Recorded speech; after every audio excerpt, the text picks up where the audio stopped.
Hey everybody, welcome to Drop Stitches Podcast, episode 16-ish.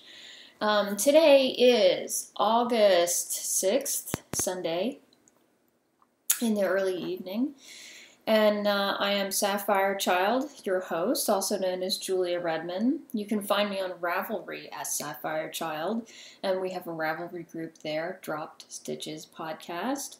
Come by and say hi. And you can also find me on Instagram as julia.redman, R-E-D-M-A-N. Feel free to say hi, send me your photos and things. Today I thought that I haven't spoken to you in a while, as is not unusual for me, realistically, but a lot has happened in the last month. And so in the interests of your time, I'm just going to focus on yarns that I finished spinning this month because that is the majority of what happened in July because we had Tour de Fleece. If you're not familiar with Tour de Fleece, it runs alongside Tour de France in a virtual sense, in that spinners worldwide, yarn spinners worldwide will challenge themselves to, and the challenges vary, to spin, say, every day that the tour rides. And every day can mean different things. It might mean for 5 minutes. It might mean for 3 hours. You know, it just depends on the person and how much time you have. And people also tend to set themselves specific goals, like they want to work on this thing, or they want to work on this type of fiber, or they want to spin down this section of their stash or something, technique based, whatever, maybe it's mileage based, yardage based, essentially, various things that people do. And then, everybody posts their progress on Instagram and Ravelry and various other places, probably, but those are the two that I tend to use. This year I wasn't very good at the posting on Ravelry part. I started out okay and it just kind of petered out towards the end. But I did, at least for the Acreworks group, which is the one where I have the most mileage, I think. I did at least post a photo of all the yarns that I finished during the tour. I didn't post anything that was unplied. And I do still have a few things that are unplied, just some things that I worked on that are going to take me more time.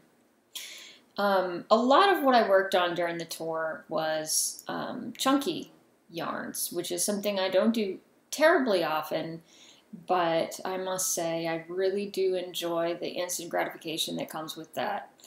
There was one skein in particular, which I'll show you the skeins in a minute, that I literally spun and plied in a day. Because it was it's a bulky or super bulky result, and it was only 3 ounces of fiber, so it was easy to spin, 1 to 2 bobbins and then ply out from there. And I did all my plying on Acreworks bobbins. Probably should have brought one over here. There's nothing easy to reach. But if you're not familiar, Acreworks is a company that makes 3D printed bobbins, specifically the end caps of the bobbins are 3D printed, and then they use I don't know what their method is for creating the spindle portion of it, or whatever you call it. And then they're flat packs, so you can take the ends off and put the ends in the side in a little case. So it makes it easy to store your bobbins. And they come in different designs. You can see through them, all kinds of fun colors. And they make them for a variety of commercially produced spinning wheels. Such as, they do make them for Kromsky wheels. They make them for the Hansen Crafts mini spinner, which is what I have. And they make them for Louette and Sacked, or whatever you call that, and several other companies as well. I don't know them all. So they're very popular, and it's a very active team. So I lost my train of thought. Sorry about that. Yeah. Well, moving on. So I did a fair amount of chunky spinning. It wasn't so much a goal, it's just how I ended up going. You might remember from the last time I sat down and showed you some of the things about Tour de Fleece that I had big plans. I always have bigger plans than I have real time. That's not unusual for me, especially with crafting and art kind of things. I want to do it all. But work totally gets in the way. Yeah, so in Tour de Fleece this year for me came at a kind of an inconvenient time on that front because I had a large project, well, not a large project, but one of my projects finally got off the ground and moving at work, and so I really, it wasn't like I could just take a couple of days off and power through a bunch of spinning. I needed to be on call, sort of, and not really on call, but on task, I guess. And for those of you, I think most of you probably don't know what it is or where I work, but I do live in New Hampshire, and I work in Cambridge, Mass, which is not necessarily a long distance commute, but the traffic close into Cambridge is a bit of a mess, and consequently my commute is an hour and a half to 2 hours a day, which means that I'm regularly gone from the house for 12 hours a day, Monday through Thursday, and typically work from home on Fridays. And so that basically translates to not a lot of free time during the week, unless I stay up all night, which I do sometimes, but I always pay for that. So I try not to. Anyway. Yeah, so taken in that context, it does make it, I think, more, I don't know what the word is, but more satisfying to me, I guess, that I got as much done as I did. Now, I am a little bit of a cheater because I started with some singles already on bobbins, and the first thing I did that first weekend was I just plied those things. So those skeins, they weren't totally done during the tour, but that is still time spent playing. So why don't we actually look at the yarns? Because you don't want to listen to me yammer on endlessly about random stuff. You want to see the goodies. All right, check it out. Are you impressed? I'm impressed with myself. So those are all the yarns that were finished, and technically they were all finished in July. They weren't all finished during the tour. There are a few that I did after the tour. And again, like I said, some of them, the singles were spun prior. So let's take a look at what we have here. Let me sit up a little bit better so you can actually see me. Not that you necessarily want to see me. You want to see the yarns, which I can totally respect. All right, so let's start on this end. And I'm going to chuck them on the floor when I'm done so that they're out of the way. So this is one that the singles were spun before. Mostly, I think I might have finished the singles either the couple of days before or right as the tour was starting. And I must admit that I did a bit of a crappy job with it. But this is Frabjous Fibers. It's a superwash BFL, and it was a gradient. And what I did was, it was a, orange to the purple. And what I did was I split it down the middle and then, spun one end to, orange to, the purple, and then purple to orange so that you get a full gradient. But it seems like as I went along, without realizing it, even before I had stopped spinning mostly these singles half of the singles have been done for months, by the way. And then I finished the rest of them leading up to and beginning the tour, like I said. It seems that even before, I think, I stopped spinning on this, I started spinning a little thicker, and that got a little worse as I went along. So So I don't know how well you can tell looking at it, but the yarn is not terribly even, and it was chain plied.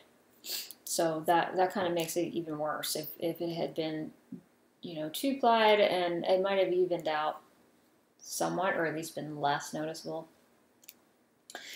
So that has to be taken into account when it's used. I think if it is made into some kind of a cowl or something like that, and you use the thinner yarn on the top and the thicker yarn on the bottom, then the fact that the gauge is going to change as it goes down is not going to be a problem, right? Because sometimes it's nice to have your cowl a little. My hair is like driving me nuts. Okay,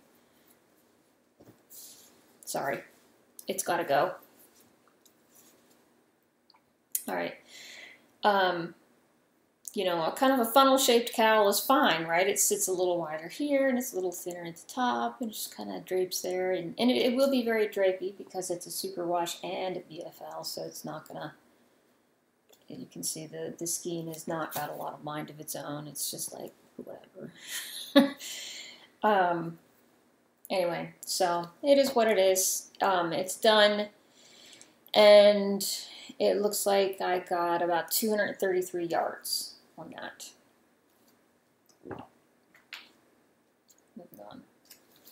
So this guy is, this was a gnome spun Dorset roving, which he called Summer Meadows. And I got 246 yards, and it was a 4-ounce braid. I don't know.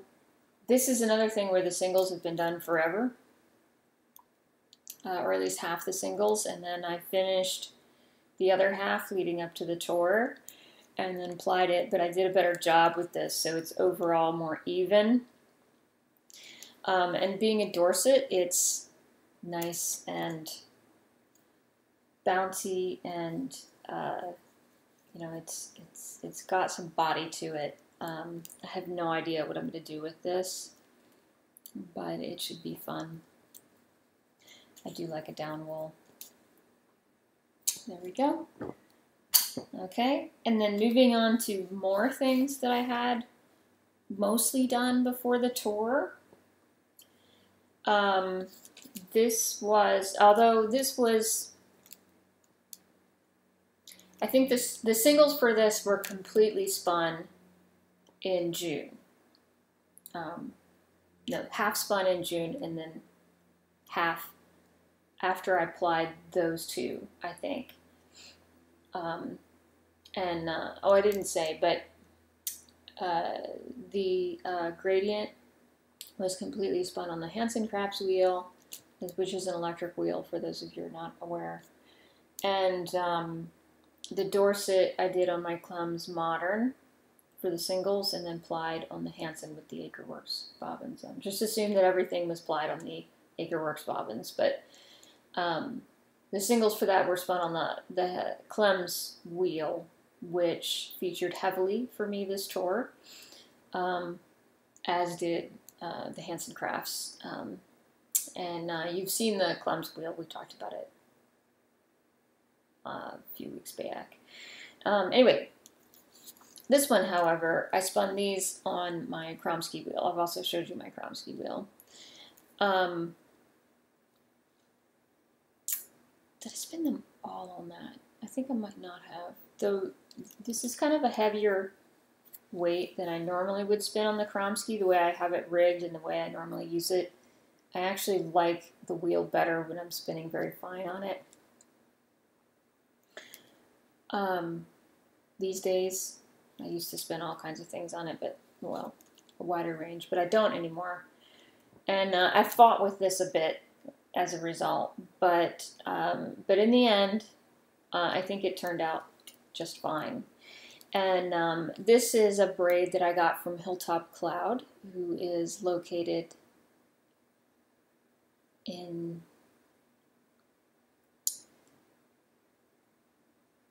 I want to say Wales. Not entirely sure that's true.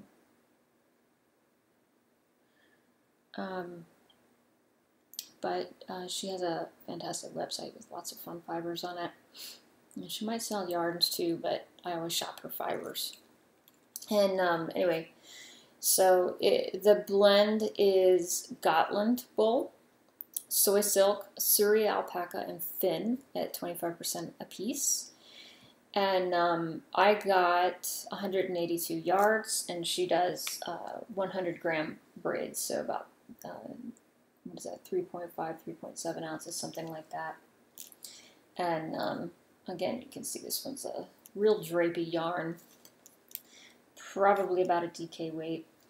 I think this would probably be really nice woven, but as with most of my spinning projects, it doesn't really have a for sure goal in mind yet. That's not how I roll. Let's see what else. Okay, over here, let me yank this puppy out. This big puffy skein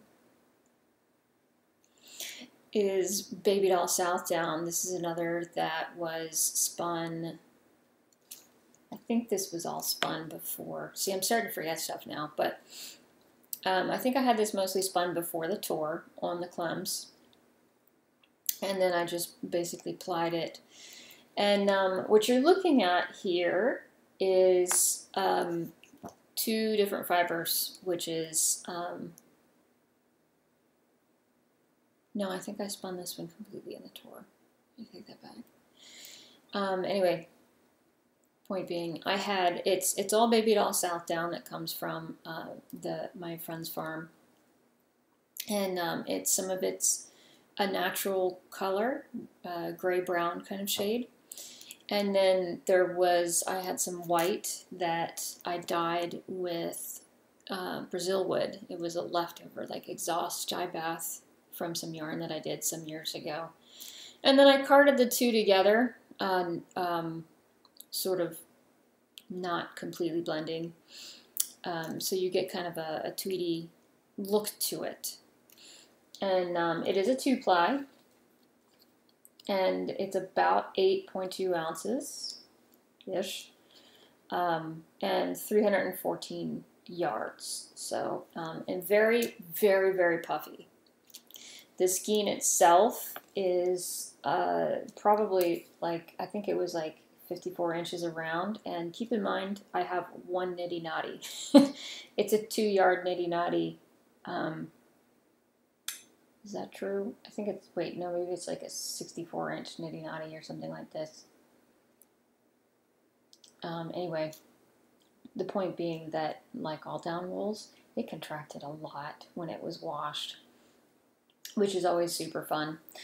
I'm not actually that excited about this color. It looks better on the camera. I'm looking at it on the screen than it does in person. It's just kind of a grayish, blah, to me, I guess, color. So I haven't decided whether or not it's going to stay this color.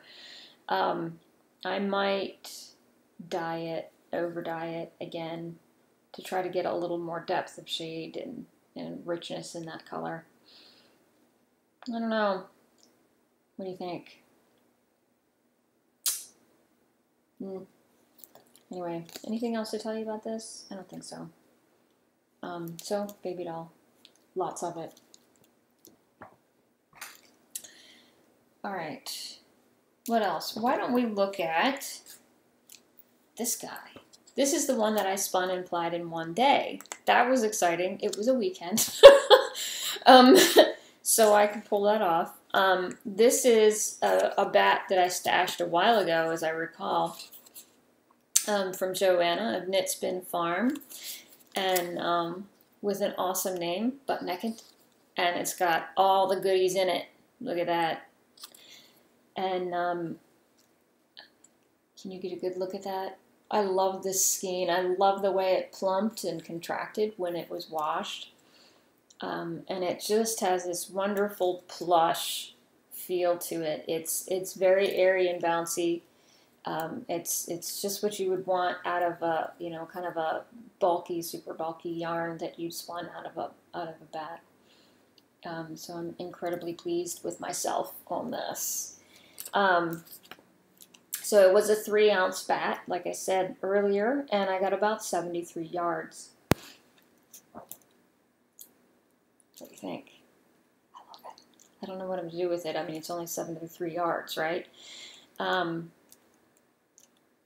find it some friends. How's that? Do the striping action.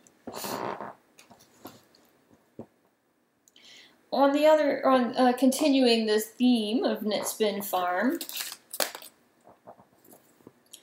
here's another bulky, not quite as bulky, skein that also plumped really wonderfully. The one thing I love about Joanna's, well, one of the things I should say I love about Joanna's bats is that she seems to achieve the perfect balance of blending the fibers, not over blending the colors, but carding them well enough so that the bat is lofty. Sometimes when you get, this might sound a little grouchy to some, but sometimes when you get a art bat or something from some folks, it's dense. It's almost too dense. It's more dense than I would want out of a bat. Because, you know, and it probably has to do with the carding cloth that their carder has or what it's really meant for. And, you know, most of the time these things are starting from some kind of dyed fiber. Sometimes even pre-dyed top and things like that. And that's fine. But when you card it, ideally you want to see the carding really open up the fibers and add a lot of loft and air to it. And that kind of lofty preparation really translates into the results that you get. And Joanna's bats really show that technique off, you know, without any effort at all. And you don't have to spin them chunky in order to see that. You can spin them finer and you can still see that loft and energy in the fiber. And get that kind of cushy feel to it, but you know, at the same time cohesive, not like cushy as in falling apart cushy. But you know, be able to knit with a, you know, sport weight yarn, for example.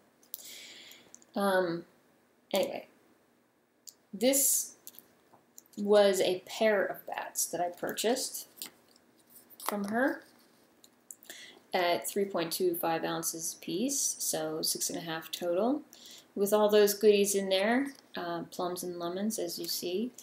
And I got 208 yards. I might use this for weaving on the triangle loom. The triangle loom does well with kind of chunky yarns, and I'll need something else to go with it though. Good size shawl needs 300 to 400 yards. If you're going to fringe it, 400 yards, as I recall. Okay. Nice and squashy. And then, the last Knit Spin Farm. Hey, let go. Let go. Okay. Oh, not the last Knit Spin Farm, I lied. But the last one that happened during the tour. Sorry, I have a snag on my nail and the other distractions. Anyway, weird noises that my chair is making. I don't know if you can hear them. So Joanna is doing her first bat club this year, and of course I had to join it. And the first one came in during the tour, and so am I lying to you? Yes, it came in the middle of the tour. And as soon as I could, I cleared out space and spun it. And once again, the singles were spun on the clums, which I love for, you know, sort of chunkier spinning. And this has some non-net spin fiber in it too. So I got only one, I signed up for the club, but I only signed up for one bat per shipment.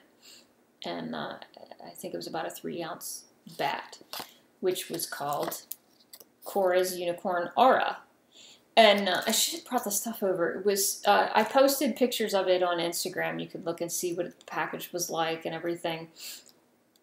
But it was really cute. She somehow managed to find some of those plastic mailers that like the recyclable ones, or so they're not always reusable, but those kind of plastic envelope mailers.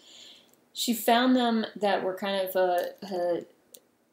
a blue green kind of spongy look to them, like sponge painting look, with a unicorn on it. And it is the Unicorn Bat Club.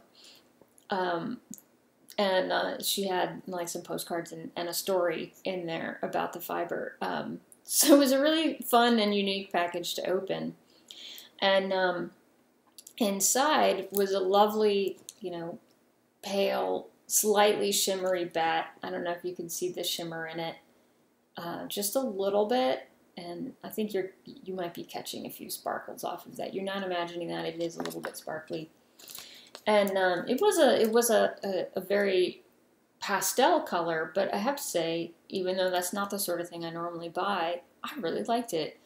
It was just the right shades of blue and green, I think, to make it really attractive with that silk in there especially. And then I have some Cormo top that I've had in my stash kind of forever. It's not even listed on Ravelry. So I haven't the slightest idea when I got the stuff. And so I just pulled out some of that and spun a bobbin of that as well and plied it with this so I could get a nice fat skein, which I did. And this is like marshmallow farts. It is just so squishy and wonderful. I wish, here, have a squeeze. Yeah, you like that? Have a squeeze. The creepy things that knitters say. Anyway, so when all is said and done, when it's plied, I have 5.6 ounce skein, ish. Keep in mind it's humid, so that might not be accurate, but and about 240 yards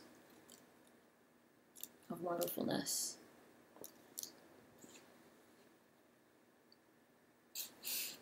Which I will covet forever. It's all mine. Alright. Next, let's look at something a bit different. So this monstrosity is quite a bit different in that this started as a sweater that I found at Goodwill with the fiber content that you may or may not be able to read, like so. I posted plenty of pictures of this on Instagram and also on Ravelry Project. I made a Ravelry Project page for it, and I did actually spend time on this over about a week at the spinning wheels working on this fiber. So in unraveling it, number one, it was not easy to get apart because it has Angora content. Angora sticks to itself like nobody's business. It might as well be Velcro. And as I unraveled it, I did get a few breaks, but not that many. It was okay. It could have been worse. And but it was interesting because as it came apart, it was two plies or two singles spun in opposite directions and not plied with each other. They were just held together into the knitting machine. And so, I couldn't therefore just skein it and wash it. So, and they were fairly fine too. And both of them were a little bit weak by themselves. So what I did was and also it would have gotten disorganized so incredibly easy because of the fact that it was two different strands. So what I did was I just reeled it off onto the spinning wheel directly and added twist as I was unraveling it. And then I ended up with 3 bobbins, decided there was enough twist, ran them each through again, and then I took those 3 and plied them to each other, so I ended up with a cabled yarn. And then I dyed the cable yarn because it was kind of this dusty, not very exciting pink. Let me see if I can find.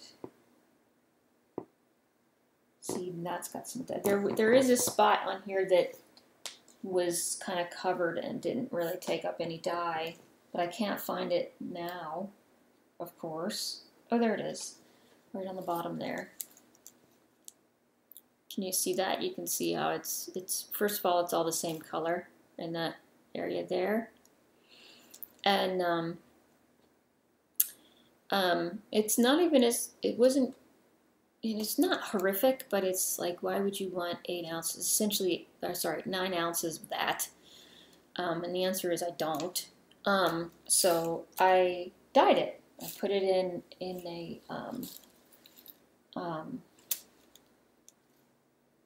one of those foil pans and dump dye on top of it after it's washed.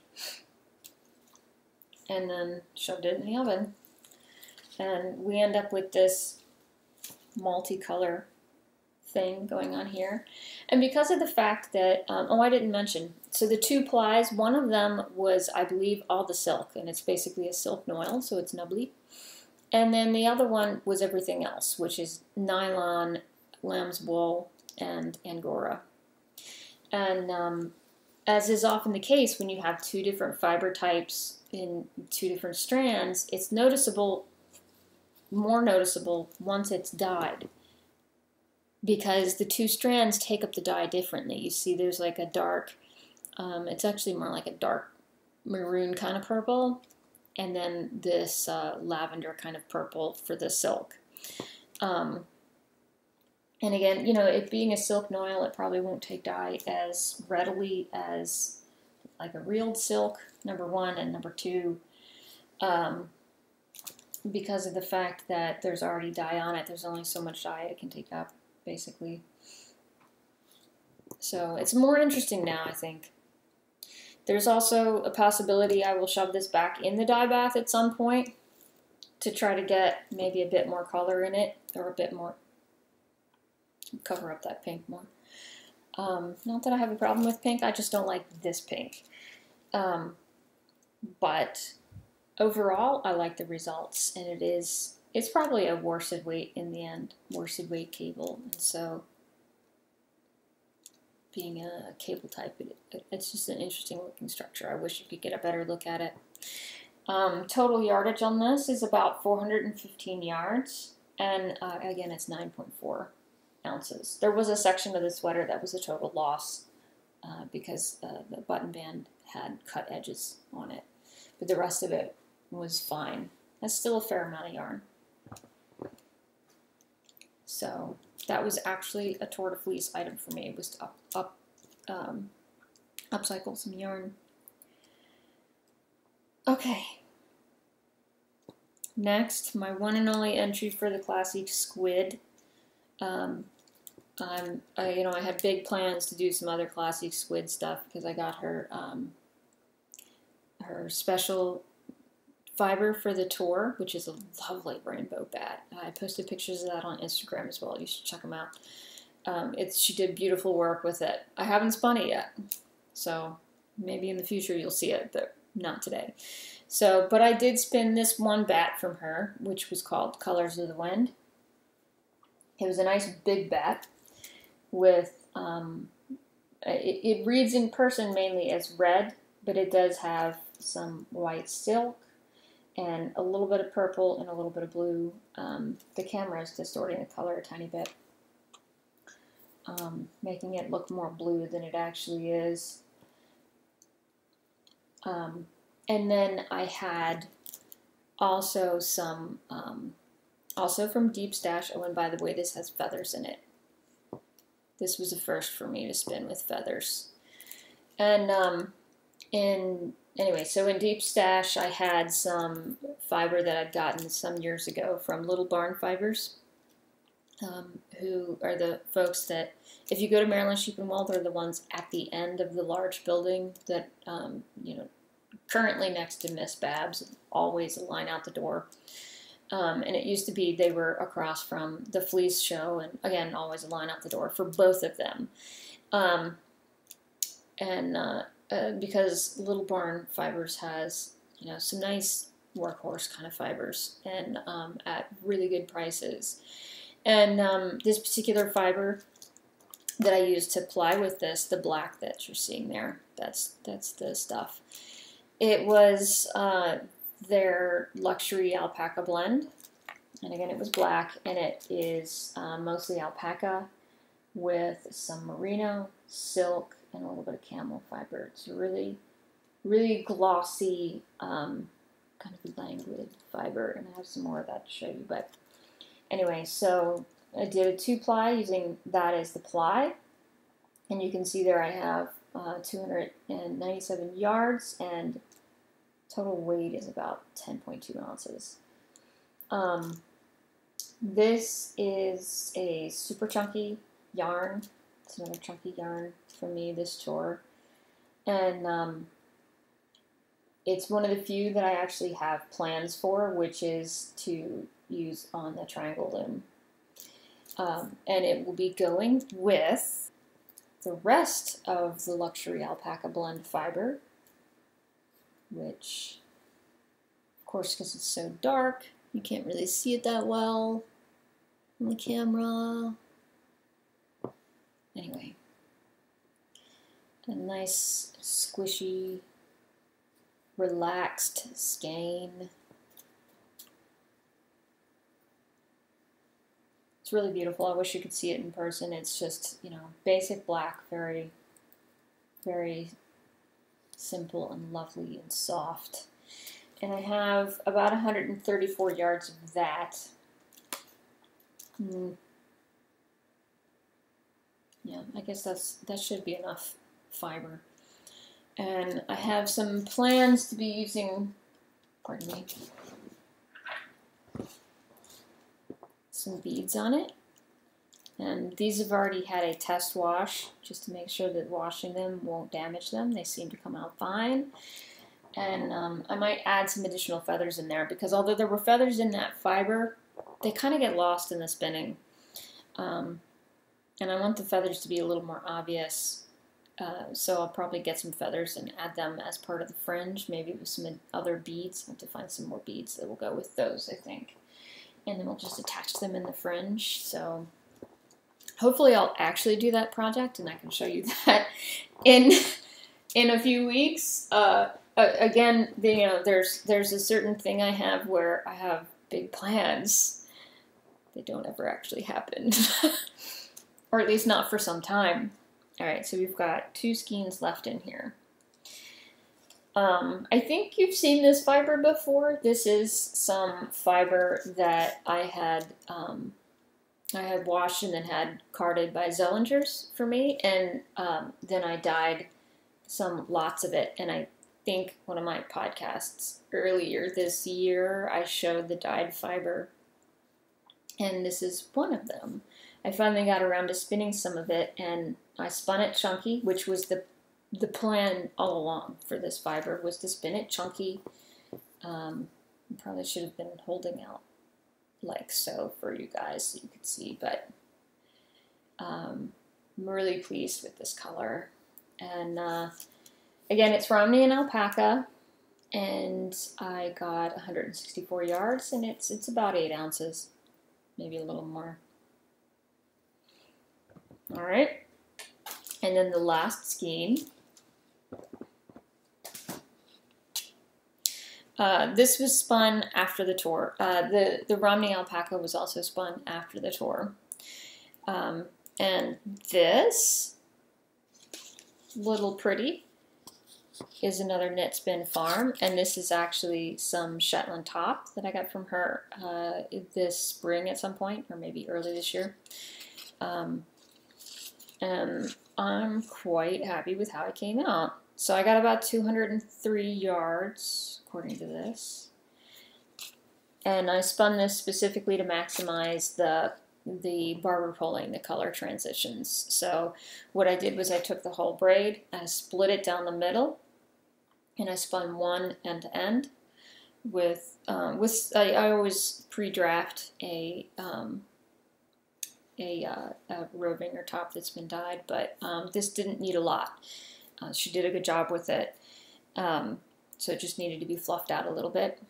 And then I took the other half and spun it onto the next bobbin, but before I did that, I took it again and I split it lengthwise down the middle again, so that, you know, and then end to end, spun that, and so you don't get a lot of lining up of the colors, you get more barber poling.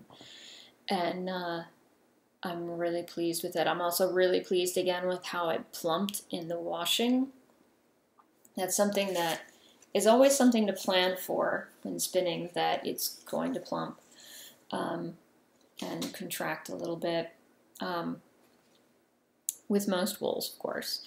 When you're talking about lots of alpaca or lots of silk or certain long wools, they don't as much, but anything that's a down wool or a fine wool with a lot of crimp, it's going to draw in, and some more than others, like, you know, the down wools in particular. But Shetland does that as well. And so the point being that when you have a fiber that's like that, you want to underply it a little bit, and meaning leave the plies a little bit further apart than maybe you want, because they're going to contract when you wash it, just from the fiber trying to return to its natural shape. And then you end up with the happy medium when you're done. So that didn't look quite like that before I washed it. Anyway, but I'm pleased with how it looks now. All right. Okay, what do you think? You got any questions? Comments? Love it, hate it? Let me know. Again, you can find me on Ravelry at the Drop Stitches Podcast Ravelry group, and you can also find me on Instagram at julia.redman. Happy to hear what you have to say. Next time, we'll talk about the little bit of knitting that I've done recently, and probably by then we'll have a little bit more. And we'll talk about a new spinning wheel that I got that isn't quite new, but new to me, and some other spinning that I've been working on. Might be in more of a state to share then. So I hope you'll come around for that too. Thanks for joining me today. Have a great rest of the Sunday and have a great week.